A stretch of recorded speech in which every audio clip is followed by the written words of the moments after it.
말씀이 곧 하나님, 이와 같은 제목으로 말씀을 전하겠습니다.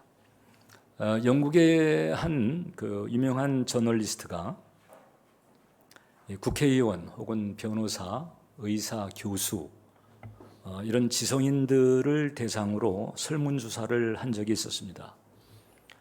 설문의 내용은 이제 만약 당신이 3년 동안 감옥에 가게 된다면 어떤 책을 가지고 가겠는가? 3권 뽑아봐라, 이렇게 얘기를 했을 때 응답자의 98%가 가장 먼저 성경을 꼽았습니다. 감옥에 가는 때는 위기의 때입니다. 어려운 때입니다. 어렵고 힘들 때 사람들은 성경을 찾는 거예요. 식자청일수록 성경을 찾았다는 얘기입니다. 왜 그럴까? 성경에 사람이 가야 할 길, 사람이 행해야 할 일, 이것을 제시한다고 여기기 때문에 그렇습니다. 그래서 성경이 이제 발간된 이래로 계속해서 최장수 베스트셀러의 자리를 놓친 적이 없어요. 지금 거의 2,000여 개의 언어로 번역이 됐고, 아직도 여전히 이제 번역해야 될 언어가 적지가 않습니다만, 그리고 연간 최소 8천만 권 내지 그 이상의 판매가 된다고 하는 거죠. 많은 사람들이 계속해서 성경을 찾고 있는 거예요. 근데 성경은 우리가 이제 하나님 말씀을 담고 있다고 합니다. 그러니까 성경은 말씀, 또 하나님 말씀이라고 합니다. 그리고 이제 또 다른 말로 경전이라고도 하죠. 우리 기독교를 비롯해서 이제 그 고등 종교라고 분류되는 종교가 있잖아요. 불교 혹은 또 이슬람 혹은 유대교, 이런 그 고등 종교의 형태를 가질수록 그 종교는 이제 그 경전을 가지고 있습니다. 그 경전은 대체적으로 교주의 말 혹은 그들이 섬기는 이제 신의 메시지가 담겨 있다고 믿죠. 그런데 이제 기독교 이외의 다른 종교들의 그 경전에 대한 이해가 기독교와는 좀 달라요. 어떤 점이 다른가 하니, 일반 종교는 경전이 이제 그들이 섬기는 신이 가장 중요하고, 그 다음에 그 경전에 담겨 있는 메시지는 신의 뜻 혹은 신의 의사의 표현이다, 이렇게 어느 정도는 차별화를 둡니다. 그런데 우리 기독교는 다릅니다. 우리 기독교는 오늘 우리가 읽은 성경 말씀에 분명히 언급되어 있는 것처럼 말씀이 곧 하나님이시다. 말씀이 하나님의 의사의 표현, 하나님의 뜻의 표현 정도가 아니고 말씀이 곧 하나님이다. 이것은 무게감이 다르죠. 그렇죠? 말씀은 하나님 의사의 표현 정도에서 그치는 것이 아니라 바로 하나님 그 자체다. 그래서 오늘 말씀도 보면 태초에 말씀이 계신데 그 말씀이 곧 하나님이시다라고 하는 거예요. 물론 이 요한복음 1장에서 말씀이 하나님이라고 할 때는 특별히 이제 삼위일체 하나님의 개념을 바탕으로 합니다. 그 삼위일체 하나님 가운데 특별히 성자 하나님, 말씀이 육신이 돼서 오신 그 예수님의 독특한 위격을 가리키는 의미를 가지고 있죠. 그래서 사실 요 한 대목만 풀어도 이제 많은 시간이 필요합니다만, 이제 오늘은 그 정도, 성경이 우리에게 말하는 바 그대로 말씀이 곧 하나님이다. 따라서 말씀을 대하는 것이 하나님을 대하는 것입니다. 우리 기독교에서는 말씀을 대하는 것이 하나님을 대하는 것이고, 말씀에 대한 반응이 하나님에 대한 반응이다. 내가 성경에 담겨 있는 말씀을 지금 대하는 그 반응이 보좌에 계신 그 하나님에 대한 반응하고 다른 게 아니에요. 내가 지금 성경을 가볍게 대하더라도 난 진짜 하나님 만나면은 정말 진중하게 정성스럽게 대할 거야, 이게 아닌 거예요. 내가 지금 대하는 그 말씀이 곧 하나님인 거예요. 그래서 우리가 말씀을 대하는 우리의 마음과 우리의 반응을 점검할 필요가 있다. 어떻게 반응하는 것이 필요할까? 첫 번째, 신뢰로 반응해야 합니다. 신존재, 이 보이지도 않고 잡히지도 않잖아요. 그런데 없는 것 같지는 않아. 자, 그래서 보이지도 잡히지도 않는 분인데 없다고는 할 수 없는 그 신의 존재를 증명하려는 여러 시도가 있었습니다. 그 신 존재 증명 가운데에서 이제 가장 설득력 있게 이제 사람들에게 다가가는 증명이 바로 이제 도덕론적 논증이 있어요. 희한하게 지구상에 사는 사람들은 북반구에 살든지 남반구에 살든지 동서남북 어디에 살든지 간에 희한하게 어떤 선언적인 선에 대한 기준이 있는 거예요. 예를 들어서 일상을 살다가 뭐 그것이 어느 지역이 됐든 관계 가운데서 이제 비인격적인 일을 당하거나 혹은 비상식적인 그런 일을 당했을 때 그때 무의식적으로 튀어나오거나 아니면은 생각하는 그런 표현이 있습니다. 아니 이런 법이 어디 있어? 아니 이런 법이 어디 있어? 이런 생각을 하거든요.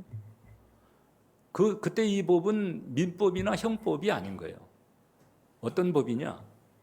이 보편적이고 근원적인 어떤 기준 같은 게 있어가지고 그래서 이제 이런 마음을 가지는 거죠. 인간이라면 이러면 안 돼. 아니 어떻게 사람이 그럴 수가 있는 거야? 이제 이런 어떤 판단을 하게 되는데 그런 판단을 하게 하는 어떤 기준 같은 것이 희한하게 이 지구상에 살고 있는 모든 사람들에게 공통적으로 있다고 하는 거죠. 그래서 누가 뭐라고 안 해도 뭔가 잘못을 저지르게 되면 스스로 양심의 가책을 받거나 스스로 죄의식을 가지고 힘들어하기도 하는 거거든요. 이런 마음, 이것을 이제 보통 상식적으로는 이제 양심이라고도 하는데 성경도 이 양심의 부분을 인정을 하는 거예요. 근데 반면에 이제 어떤 차원으로 보는고 하니 바울이 말했는데 사람의 마음에 아로새겨진 하나님의 법이다. 즉, 그 사람이 하나님을 몰라도 믿음이 없어도 하나님에 의해서 창조된 인간이기 때문에 그 내면에 흔적이 있다는 거예요. 궁극의 기준, 아주 최종적인 선의 기준 되시는 그 하나님에 의해서 만들어진 존재로서 그 하나님의 기준에 대한 어떤 선언적인 의식이 있게 되는 그것을 양심이라고 보는 거예요. 로마서 2장에서 바울은 이렇게 얘기했습니다. 율법 없는 이방인이 본성으로 율법의 일을 행할 때에는 율법이 없어도 자기가 자기에게 율법이 되나니 이런 이들은 그 양심이 증거가 된다. 그러니까 율법 없는 이방인이라고 하는 것은 하나님 모르는 사람, 믿지 않는 사람, 비신자예요. 근데 그렇다 할지라도 사람이면 그 안에 하나님이 지은 존재이기 때문에 그 하나님의 이 기준이 작용한다는 거예요. 그것이 이제 양심이 돼서 그래서 그 양심의 생각들이 서로 고발하며 혹은 변명하며 그 마음에 새긴 율법의 행위를 나타내느니라. 그래서 이 아주 선언적이고도 궁극적인 선에 대한 기준을 의식하는 공통점이 있다. 그러니까 사람들은 궁금하죠. 도대체 이런 의식은 도대체 어디서 왔지? 이게 깨우친 나라면 깨우친 나라대로, 미개한 나라면 미개한 나라대로 그 비슷한 현상들이 있는 거예요. 그래서 도덕성을 가지고 있다거나 혹은 어떤 도덕적인 판단을 하는 이 공통점, 이것을 보고서 그 다음에 이제 하나님의 존재를 인정할 수밖에 없다 이렇게 생각하는 거죠. 왜냐하면 도덕성 내지는 도덕적인 판단은 비인격적인 존재는 할 수가 없어요. 뭐 아메바라든지 무슨 과학적이고 물리적인 법칙, 이 법칙에 인격이 없잖아요. 도덕성이 없잖아요. 그러니까 이 도덕성이 엄연하게 존재한다는 말이죠. 그렇다면 아주 궁극적인, 아주 근원적인 그런 그 도덕성을 지니고 있는 존재. 그래서 창조주이면서 인격적인 존재, 그래서 하나님의 존재를 말하는 거죠. 오늘 요한복음 1장에서 태초에 말씀이 계셨다, 이제 이런 표현 하잖아요. 태초에 말씀이 계셨다. 이 얘기는 바꿔 말하면 그 인격적인 창조주에 의한 선의 기준이 존재했다는 걸 말합니다.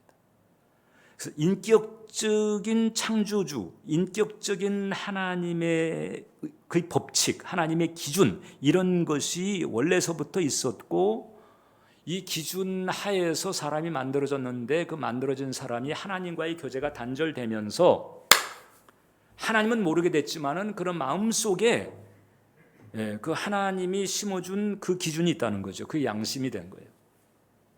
양심이 된 거예요. 그럼 이제 성경 말씀은 어떤 거냐? 성경 말씀은 그 인격적인 창조주의 그 선의 기준 가운데에서 인간과 관련된, 인간에게 해당되는 원리들을 따로 모아놓은 것이 바로 성경이다, 이렇게 보면 되는 거예요. 따라서 우리에게 주어진 이 성경, 즉 하나님의 말씀을 담고 있는 이 성경은 하나님의 기준이고 하나님의 법인 거예요. 그래서 우리는 이 창조주 하나님의 말씀을 담고 있는 성경 말씀을 우리는 신뢰해야 된다. 우리가 지금 이 땅에서 성경을 통해서 하나님의 말씀을 접한다는 것은 큰 은혜요, 축복입니다. 왜냐하면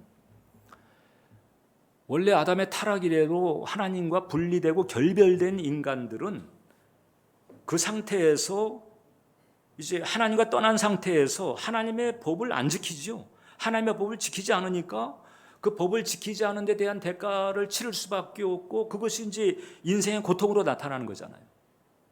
그러다가는 이제 죽으면 영벌로 떨어지는 거예요. 왜냐하면 영원하신 하나님에 대한 반역, 영원하신 하나님에 대한 대적이기 때문에, 그래서 영원히 형벌을 받는 그 자리로 갈 수밖에 없어요. 그게 바로 지옥입니다. 그래서 인간은 가만히 두면 그냥 고통받고 살다가 그 다음에 지옥에 떨어지는 이 비극적인 존재예요. 그 자체, 그 사는 것 자체가 심판이에요. 그래서 이 고통스러운 인생을 사는 사람이 그런 노래도 부르잖아요. 왜 어머니 왜 나를 낳으셨나요? 사는 것 자체가 너무 힘들고 버거워. 사는 것 자체가 고통이에요. 근데 불교는 이게 사는 것 자체가 왜 고통이 되는지를 모르기 때문에 그냥 사는 게 고통이다, 이 사실만 받아들이는 거잖아요. 근데 기독교는, 성경은 왜 사는 게 고통이 됐는지를 가르쳐주고 있는 거잖아요. 하나님과의 분리. 그런 상태에 있는 인간에게 하나님께서 말씀을 우리에게 주셨다. 이건 뭔고 하니 너를 버리겠다는 게 아니에요. 놔두겠다는 게 아니에요. 그냥 고통받고 살다가 영벌에 떨어지는 심판을 받는 쪽으로 그냥 내버리겠다, 이게 아니고요. 다시 깨닫게 하는 거죠. 다시 하나님을 알게 하고 하나님의 뜻을 알게 하고, 하나님을 알게 하고 하나님의 뜻을 알게 하고, 그래서 하나님의 품으로 다시 돌아오게 하는 거예요. 그래서 죄의 길, 저주의 길, 영벌의 길이 아니고 축복의 길, 은혜의 길, 영성의 길로 돌아올 수 있는 정보를 주신 거잖아요. 말씀을 통해서 이 정보를 주신 거예요. 그러니까 내가 지금 하나님 말씀을 접하고 있고 내가 하나님 말씀을 읽고 있다고 하는 것은 이게 엄청난 하나님의 사랑이고 하나님의 특권이고 축복이다. 그래서 이 말씀 자체가 이게 살리려고, 살게 하려고 주어진 것이기 때문에, 그래서 이 말씀을 붙들게 되면 사는 역사가 일어나는 거예요. 말씀을 붙들면 죽을지경이 돼도 살게 되는 역사, 바닥에 떨어졌다가도 재기하는 이런 역사, 이런 은혜가 주어지게 되는 거죠. 왜냐하면 말씀 자체가 살려주려고, 살게 하려고, 그것도 영원히 축복 가운데 살게 하려고, 승리하게 하려고 우리에게 주어진 것이거든요. 여러분, 지금 이제 그 영국은 지금은 이제 한물간 노배우처럼 참 시들시들하잖아요. 그렇지만은 한때는 대단히 위세가 강했던 나라였습니다. 대영제국. 그 대영제국에 해질 날이 없다는 얘기가 나요. 아니 어떻게 해질 날이 왜 없지? 왜 그런 거 하니? 이 지구상에 동서남북으로 위로 아래로 식민지가 너무 많아가지고 그래서 예를 들어서 북반구에 해가 질 때쯤이면 이제 깃발이 내려야 되잖아요. 이제 하강식을 해야 되잖아요. 근데 그 남반구 쪽에 식민지에 깃발이 올라가요. 대영제국 깃발이 올라가요. 그래서 대영제국의 깃발이 해질 날이 없어. 그냥 엄청나니까. 그래서 조그만 섬나라잖아요. 사실 뭐 일본하고 뭐 비슷한, 우리는 뭐 한반도하고 비슷한 섬나라에 불과한데도 Great Britain, Great라고 하는 단어를 붙여요. 그럼 조그만 섬나라가 어떻게 이제 그렇게 되었을까? 그게 다 말씀과 관련이 있습니다. 아주 야만 시절, 그 같은 시절이 있었는데 그때 그러니까 800년대죠. 800년대에 그 알프레드 대왕이라고 하는 걸출한 지도자가 등장하면서 이 사람이 그 800년대에 성경 시편을 번역합니다. 하나님 알았다는 얘기죠. 하나님을 알아야 될 필요가 있다는 얘기고 알려줄 필요가 있다. 이래가지고 성경 시편을 번역합니다. 그때 바로 이때가 영국이 미개국에서 야만국에서 이제 통일 왕국을 이루게 되는. 그 다음에 또 한 번 비약을 하게 되는데 그때가 이제 언젠고 하니 이제 1500년대입니다. 그때 엘리자베스 1세 여왕 시절인데 이 엘리자베스 1세 여왕 때서부터 이제 전 세계로 뻗어나가기 시작하는 거예요. 이때 이 엘리자베스 1세는 이제 무적 함대를 격파한 그런 이제 왕이잖아요. 이 여자분이 한 일이 뭔고 하니 기독교를 그때 국교화했어요. 그리고 성경을 국가적 신조로 반포를 합니다. 기독교가 우리나라의 국교고 그다음에 성경은 우리 국가의 신조다. 이렇게 되면서 이제 쭉쭉 뻗어나가게 되고 그 가장 클라이막스가 이제 빅토리아 여왕이에요. 희한하게 영국은 여자분들이 그렇게 걸출하게 활동했어요. 그 빅토리아 여왕 시대 때에 비로소 해질 날이 없는 그런 나라가 된 거거든요. 근데 이 빅토리아 여왕은 성경을 통치의 이념으로 삼았습니다. 통치하려다 보면 여러 가지 뭐 인간적인 정략적인 이런 부분들이 왜 없겠어요. 그러나 중심은 뭔고 하니 성경이다. 성경이다. 그래서 해가 지지 않는 나라의 위협을. 말씀은 하나님께서 우리를 살리려고, 할렐루야, 우리를 살게 하려고 주신 거기 때문에 그래서 이 말씀을 붙들게 되면 그러면 이 창조주와 코드가 맞아떨어지는 것이거든요. 그렇기 때문에 여기에 당연히 따라오는 축복이 있는 거지. 이 영국이 이제 그 언제서부터 이게 이제 시들기 시작했나? 지금 사람들은 뭐 브렉시트라고 그러는데 그게 아니고 중국에서 아편 전쟁 할 때서부터 그랬습니다. 중국에 아편을 주어가지고 아편으로 중국 사람을 망치려고 한 그때서부터 그 성경 말씀하고는 완전히 다른 길이잖아요, 그죠? 악한 길이잖아요. 이제 그런 짓을 하면서부터 이제 영국이 서서히 이제 망가지기 시작을 한 거죠. 그러나 말씀을 붙잡았을 때는 달랐다. 그런 좀 풍자가 있어요. 한 그 뉴기니아 섬을 관광하던 영국인이 있었는데 이 영국인이 그 뉴기니아의 이제 섬을 이렇게 쭉 이제 둘러보면서 구경을 하고 있는데 그 야자나무 밑에서 이제 성경을 읽는 원룸이 있는 거예요. 근데 이 영국인이 비신자예요. 믿음이 없어요. 그러니까 성경 읽는 모습을 보고서는 아니 저 아직도 저렇게 캐캐 묵은 그런 책을 읽는 머저리가 있네. 이제 이렇게 이제 빈정거리듯 이렇게 이제 얘기를 했는데 어떻게 원주민이 영어를 알아가지고 그 얘기를 따라 알아듣고는 이제 이렇게 그렇게 얘기를 했다는 거예요. 만약에 지금 이 성경이 아니었으면 당신은 내 뱃속에 있었을 거예요. 알고 보니까는 식인종이었어요. 식인 종족이었는데 복음이 들어가고 성경 말씀이 들어가고 이러면서 변화가 돼가지고 그래서 이제 바뀌어진 거예요. 근데 같은 식인 종족이라도 복음이 안 들어간 종족은 어떻게 되느냐? 역시 그 한 영국인이 이제 아프리카를 여행하다가 그만 식인 종족에게 붙잡혔어요.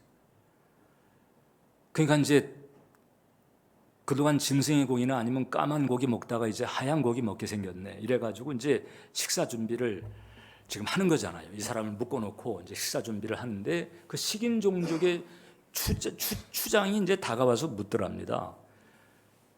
너 어디서 왔냐? 그러니까 난 그 영국에서 왔다 그러니까는 그 추장이 하는 얘기가 나도 영국에서 공부했지. 나도 영국 유학파야. 그러니까 이 잡힌 영국인이 궁금한 거잖아. 아니 유학 정도 다녀왔으면은 이제 이 식인 사람 먹는 습관은 이제 이건 졸업을 해야 되는 거 아니냐 이러면서 아니 유학까지 다녀왔으면 좀 달라져야 되는 것 아니냐 이렇게 얘기를 했다는 거예요. 그랬더니 그 추장이 뭐라고 그랬는가? 달라졌다는 거예요. 뭐가 달라졌는데 그랬더니 전에는 그냥 손으로 먹었는데 이제는 포크하고 나이프 쓰면서 먹는다. 이게 이제 참 재밌는 얘기인데 이게 말씀이 들어간 사람과 말씀이 들어가지 않은 사람 이게 이제 차이가 있다. 하나님 말씀은 살게 하는 그런 말씀이다. 변화시키는 말씀이다. 그래서 말씀이 곧 하나님이라고 하는 사실을 알고 하나님 대하듯 말씀을 붙들고 말씀의 길을 따라 나가게 되면 사는 역사, 변화의 역사가 일어나게 되는 거예요.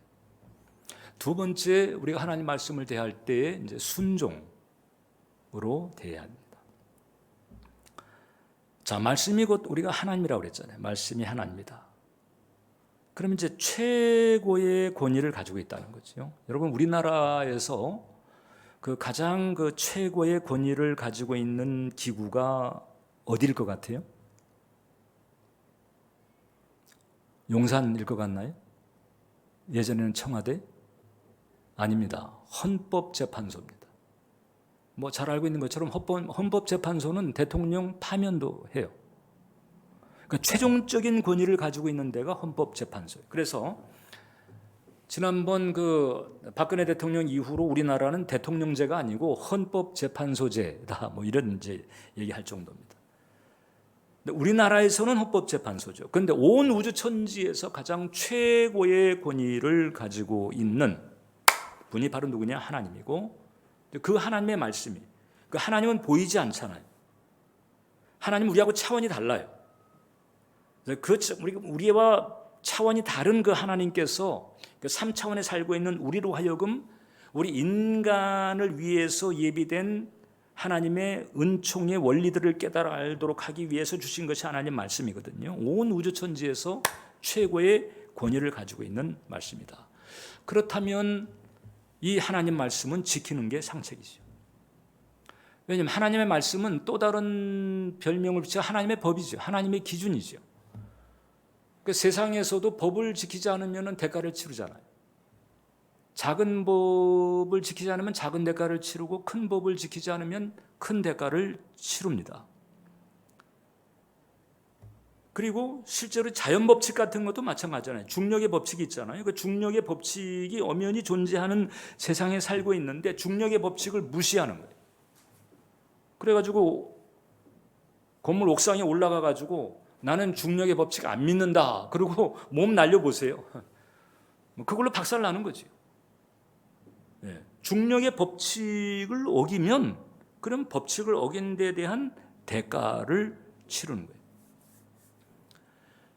이 하나님의 말씀이 하나님의 호불호, 하나님의 기준, 하나님의 법을 우리에게 가르쳐주고 있는 것인데 그렇다면은 이제 이 하나님의 법을 담고 있는 말씀을 지킬 때와 지키지 않을 때가 이게 이제 달라지게 되는 거죠.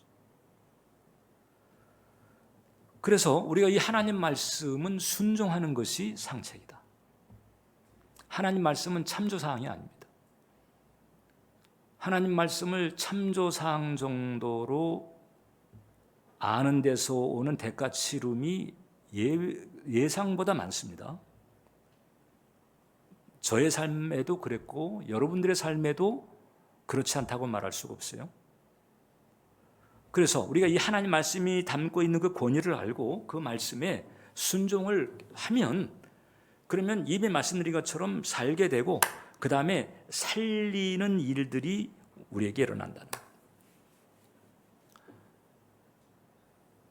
그 미국의 예전에 그 워터게이트라고 하는 유명한 그 정치적인 그 스캔들이 있었죠. 그 닉슨 대통령이 그 민주당 본부에 그 도청 장치를 했다가 그게 이제 발각이 됐잖아요. 그때 이제 그런 정치 공작을 실행했던 사람이 있었어요. 바로 누군가 하니 이제 그 찰스 콜슨이라고 하는 변호사 출신이에요. 아주 천재적인 엘리트 법학 박사하고 1969년에 닉슨의 이제 특별 보좌관이 됐습니다. 그래가지고 닉슨 밑에서 이제 온갖 그 정치 공작을 하는 거예요. 해결사라고 하는 별명을 가지고 있었습니다. 온갖 굳은 일을 다 하게 되면 특히 이제 정적들을 제거하거나 아니면은 매수하거나 아니면은 그냥 밟아 누르거나 뭐 이런 일을 그 머리를 가지고 이제 어느 정도의 평가가 있었는가 하니 이 사람 필요하다면 자기 할머니라도 밟고 지나갈 사람. 그러다가 결국은 이제 그 워터게이트 무리수를 두게 된 거예요. 그래가지고 이제 이 사건이 계속 이제 불거지면서 혼란에 빠졌죠. 미국 전체가. 미국 정가만이 아니고 미국 전체가 이제 혼란에 빠졌습니다. 그리고서는 이제 피의자가 된 거잖아요. 피의자 상황에서 이제 마음이 이제 불안정한 상태였는데 그때 미 상원 의원들 가운데서 크리스찬 상원 의원들이 이 사람을 위해서 계속 중보기도 해오다가 그 다음에 이제 복음을 전한 거예요. 그때 이제 순전한 기독교, 이 C.S. 루이스가 썼던 순전한 기독교라고 하는 책을 줬는데 그 책을 읽으면서 이분이 회심을 한 거예요. 그래가지고 그 워터게이트 스캔들 때문에 지금 혼란 상태에 있는데 갑자기 이제 내가 회심했다 이렇게 이제 나오니까 또 사람들은 다 쇼다. 지금 이 정치적인 책임을 면하거나 혹은 법적인 그런 그 예봉을 피하려고 지금 저렇게 쇼를 한다. 이렇게 또 비판이 나올 정도였어요. 근데 진짜 진심이었어요. 그래가지고 이제 예수님을 알게 되고 그다음에 회심의 과정에 있었는데 결국은 자기가 느낀 거예요. 이전에 저질렀던 일들을 정리하지 않고서는 내가 예수님과 함께 새 출발을 못하겠구나 이렇게 생각을 하고서는 그 다음에 이제 털어놓기 시작합니다. 그래서 그 도청 사건의 전말을 밝히고 그것을 덮기 위해서 어떻게 야비한 수단을 썼는지 다 털어놓은 거죠. 그리고는 그 다음에 이제 재판을 받고 그 다음에 쇠고랑 차고 이제 복역을 하게 되는 거예요. 잘 나가던 조지 워싱턴 대 그 박사를 받은 사람이거든요. 잘 나가던 엘리트 변호사였는데 그리고 권력의 정점이 있었잖아요. 근데 완전히 이제 쇠고랑 차고 이제 감옥에 들어간 거예요. 그 바닥에 떨어진 거죠. 그런데 그 떨어진 바닥에서 주님을 더 깊이 만나게 되는 거예요. 어떻게 주님을 더 깊이 만났을까요? 성령을 통해서 주님을 더 깊이 이제 만나는 체험을 한 셈인데, 근데 성령께서는 말씀을 통해서 역사하시는 분이거든요. 성령님은 성경을 통해서, 말씀을 통해서 역사하시는, 말씀이 진실임을, 말씀이 진리임을, 말씀이 하나님의 축복의 길임을 깨우쳐 주시는 분이 성령님이시거든요. 그래가지고 거기서 더 깊은 은혜를 받게 된 거예요. 그리고는 그 다음에 이제 복역한 뒤에 나와가지고 프리즌 펠로우십 교도소 선교회를 세워가지고 전 세계적으로 재소자 혹은 전과자, 범죄 희생자들의 가족을 돕는 일을 합니다. 나중에는 종교계의 노벨상이라고 일컫는 템플턴 상도 수상을 하는 거예요. 이렇게 돼버리니까 그 사람에 대한 관점이 달라져 버렸어요. 그래서 이 매스컴에서 이 찰스 콜슨은 이제 어떻게 소개했는가 하니 이렇게 소개됐습니다. 그때 당시 보면 지금 그분은 소천했는데 그때 당시 현재 미국에서 가장 건강한 사상적 영향을 미치고 있는 저술가 누가? 쇠고랑 찼던 사람. 예수 그리스도의 복음을 통해서 가장 강력한 영향을 미치고 있는 전도자, 그리고 가난하고 억눌린 사람들의 가장 따뜻한 이웃인 그가 새로운 이웃이 되어 우리 곁에 돌아왔다. 망했는데 이게 흥하게 된 거예요. 망했는데 추락했는데 다시 지금 뜨고 있는 거예요. 말씀을 붙드니까, 말씀의 길로 가니까 반전이 일어난 거예요. 말씀이 이렇게 만든다. 말씀은 이렇게 만든다. 여러분들이 어떤 상황에 있든지 무슨 일을 겪었든지 여러분들이 말씀을 붙들면 그 말씀은 여러분들을 이렇게 만든다. 역전시키게 만들고 반전시키게 만들고 살게 한다는 거예요. 살게. 그리고 이분이 이제 그 자전적인 얘기를 쓴 책이 있어요. The Faith, 그러니까 순전한 믿음으로 번역된 책이 있었는데 이 책 가운데서 이 믿음에 대해서 소개하는 이 책 가운데서 이제 한 사건, 비행기 충돌 사고를 언급했어요. 그게 이제 2009년 2월 12일에 미국 뉴욕주에서 일어난 사건이었는데 그 미국 뉴욕주의 그 버팔로라고 하는 공항에 착륙하려고 했던 그 비행기였는데 이 비행기가 공항에 착륙하지 못하고 주거 지역에 추락하면서 탑승객 49명 그리고 이 지역에 살고 있었던 주민 1명 해가지고 50명이 죽는 사건이 벌어졌어요. 왜 이런 사고가 났지? 기상 악화가 있었고 그 다음에 날개 앞유리에 얼음이 끼고 시야가 이제 안 보였고 이제 그런 여러 가지 이제 불편한 환경이 있었다는 거예요. 근데 블랙박스를 분석해 보니까 아주 결정적인 이유 한 가지가 등장한 거예요. 뭔가 하니 안전 수칙대로 안 했어. 그냥 허둥대고 그냥 이렇게 할까 저렇게 할까 막 이렇게 막 자기네 생각대로 막 하다가 안 된 거예요. 안전 수칙대로만 했으면 괜찮은 거예요.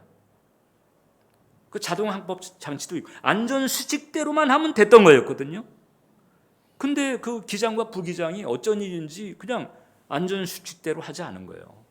그래가지고 모조리 다 죽었어요. 자, 이런 이제 비극적인 사고가 발생했을 때 그때 또 미국 사회에서 퀘스천이 또 붙은 거예요. 어떤 퀘스천인가 하니 왜 하나님은 이런 사고가 일어나도록 방치하셨는가?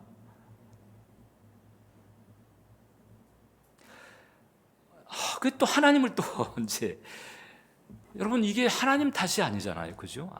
안전 수칙만 지켰어도 괜찮았을 거라는 것이거든요. 안전 수칙을 지키지 않은 거예요. 근데 그거 또 하나님을 끌어들이는 거예요. 우리들이 그런 습관이 있어요, 여러분. 조심해야 됩니다. 그래서 왜 하나님은 이런 사고가 일어나도록 방치했는가? 요 퀘스천에 대해서 이 찰스 콜슨이 자기 책에서 이제 이런 얘기를 했습니다. 인간에게는 꼭 문제의 순간에만 하나님의 개입을 바라는 모순된 일면이 있다. 그리고 문제의 순간을 제외한 모든 삶의 여정 속에서는 자기 마음대로 하기 원한다. 그러니까 평소에는 자기 마음대로 하는 거예요. 하나님의 말씀이 있고 하나님의 원하시는 기준이 있고 하나님의 그 법칙이 있는데 그것은 그냥 제껴놓고 그냥 내가 원하는 대로 내 생각대로 이렇게 해놓고 그 다음에 그러니까 이제 성경 말씀이 인생 수칙이잖아요. 말씀이 영생 수칙이고 인생 수칙인 거예요. 내가 지금 인생길이라고 하는 이 비행기 항해를 하고 있을 때 그때 이 비행기 이 항해를 잘 할 수 있게 만드는 안전수칙인데 그 안전수칙은 제껴놓고 그냥 내 마음대로 하다가 문제가 딱 생겨버렸어요. 문제가 생겼을 때 그때는 또 하나님 왜 이렇게 하고 why me 이렇게 하니까 참 하나님은 정말 아니 내가 하지 말라고 한 것을 네가 했고 내가 하라고 한 것은 안 했고 네가 그러지 않았냐. 안전수칙을 지키지 않은 거예요. 우리들도 마찬가지죠. 비행 안전수칙보다 더 중요한 인생 수칙이 성경 말씀인데 성경 말씀대로 안 하니까 이제 거기에서 오는 여러 가지 대가 치름이 있는 것이죠. 그 대가 치름은 고통스럽고 힘들죠. 그러면서 이제 하나님에게 왜 이러십니까? 이렇게 한다는 거예요. 지금 찰스 콜슨은 잘못 짚고 있다는 거죠. 어떻게 짚어야 되느냐? 내가 지금 어떤 수칙을 안 지켰나? 내가 어디서부터 안 지켰나? 어떻게 안 지켰나? 이걸 봐야 된다는 것이거든요. 이걸 봐요. 목사님, 그러면 하나님과의 관계가 주는 메리트는 뭔가요? 내가 다 해야 되는 것이면 하나님과의 관계가 주는 메리트는 뭐지요? 메리트가 있지요. 일단 여러분들이 중생했으면은 수치가 안 지켜가지고 어떤 일을 겪어도 일단 천국은 들어가게 해주신다. 그것만 해도 어디예요, 솔직히? 그것만 해도 어디예요? 그리고 더 나아가서 돌이킬 수 있는 기회를 주시는 거잖아요. 예? 돌이킬 수 있는 기회. 지금 또 저를 통해서 여러분들에게도 되짚을 수 있는 기회를 주시는 거거든요. 그래서 이 말씀을 놓고 결국 우리는 이제 순종을 선택할 것인가, 불순종을 선택할 것인가, 이 선택의 문제에 부딪히는 거예요. 네, 선택의 문제. 우리에게는 자유의지라고 하는 게 있어가지고 이 얘기도 하자면 길기 때문에 다음에 또 하겠습니다. 그래서 하나님은 우리가 우리의 자유의지를 가지고 하나님 쪽을 선택하기를 원하시는 거예요. 마음 졸여요. 저 좀 인생 수치대로 좀 해야 되는데, 좀 저 상황에서는 저 그냥 자기 생각 혹은 세상의 상식, 뭐 주변의 사람들의 조언, 이런 것이 도움이 될 수도 있겠죠. 그러나 그거보다 더 확실한 것은 일단 하나님의 인생 수칙, 이것만큼 우선적으로 지켜야 되는데, 하나님은 마음 졸여. 오히려 하나님의 마음 졸여. 그 찰스 콜슨이 그냥 자기 머리 믿고 자기 실력 믿고 권력을 휘두르면서 하나님의 인생 수칙 제껴놓고 하다가 완전히 추락해서 쓴맛을 본 뒤에 이게 아니로구나. 그래가지고 사실상 자기 인생 고백을 빗대서 이렇게 글을 쓰기도 한 거라고 볼 수 있거든요. 말씀이 곧 하나님이기 때문에 말씀을 대하는 것이 하나님을 대하는 것이다. 말씀에 대한 반응이 하나님에 대한 반응이다. 이것을 잊어서는 안 돼요. 모세가 이제 가나안 진입 직전에 광야 40년 방랑을 마감하면서 가나안 진입하기 직전에 출애굽 2세대들에게 다시 한번 율법을 상기시켜주면서 이런 권면을 한 대목이 있어요. 신명기 30장 보면 보라, 내가 오늘 생명과 복과 사망과 화를 내 앞에 두었다. 이게 뭔지 아세요? 하나님 말씀을, 하나님의 법, 이것을 너에게 가르쳐 줬다는 거예요. 이제 이 하나님의 법을 어떻게 다루는가에 따라서 생명과 복을 누릴 수도 있지만 사망과 화를 당할 수도 있다는 거예요. 그건 너희 책임이다. 너희 소관인 거예요. 하나님은 원래 그냥 사망과 화에 장아찌처럼 쩔어서 고통당하다가 영벌에 떨어질 인간에게 은총으로 생명과 복의 길을 확 열어준 거죠. 이게 하나님 메리트예요. 이게 하나님을 알게 된 메리트고 하나님을 섬기는 자에게 주어진 메리트거든요. 이제는 그렇다면 생명과 복 쪽으로 가야 되고, 그렇게 하려면 어떻게 되느냐? 곧 내가 오늘 내게 명령하여 내 하나님 여호와를 사랑하고 그 모든 길로 행하며 그의 명령과 규례와 법도, 하나님 말씀이잖아요. 하나님 기준, 이것을 지켜라는 것이라. 그리하면 내가 생존하며 번성할 것이요 또 내 하나님 여호와께서 내가 가서 차지할 땅에서 내게 복을 주실 것임이니라. 생명과 복, 이쪽엔 생명과 복, 이쪽엔 사망과 화가 있어요. 여기 어떻게 갈라지느냐? 지금 이제 하나님의 말씀을 내가 어떻게 대하고 어떻게 반응하는가에 따라서 갈라진다. 그래서 우리는 종종 실수를 합니다. 말씀대로 가지 않고 말씀을 존중하지 않고, 그래서 그런 실수를 합니다. 그 실수에 대한 대가를 치르는 거예요. 그리고 다시 이제 정신을 차리고 이제 말씀을 붙잡게 되면 찰스 콜슨처럼 역전 반전되는 은혜가 임하게 되는 것이고, 그리고 이미 말씀드린 것처럼 최소한 이미 중생한 사람은 세상에서 솔직히 어떤 일을 겪는다 할지라도 죽게 되면 해분에 들어가니까 이미 엄청난 최종적 아주 궁극적인 개런티를 이미 우리가 받고 있어요. 이제 그 은혜를 우리가 깨닫고 이 땅에서 사망과 화 쪽이 아니고 생명과 복 쪽으로 가야 된다. 말씀이 하나님입니다. 말씀을 대하는 것이 하나님을 대하는 것입니다. 말씀에 대한 반응이 하나님에 대한 반응이 됩니다. 기도하시겠습니다. 하나님 우리 아버지, 우리 사랑하는 예배자들을 붙들어 주셔서 말씀이 곧 하나님이요, 말씀을 대하는 것이 하나님을 대하는 것이며 말씀에 대한 반응이 하나님에 대한 반응이 된다는 것을 깨달아 알게 도와주셔서 은혜 가운데 생명과 복의 길로 행하도록 붙들어 주옵소서. 예수님 이름으로 기도합니다.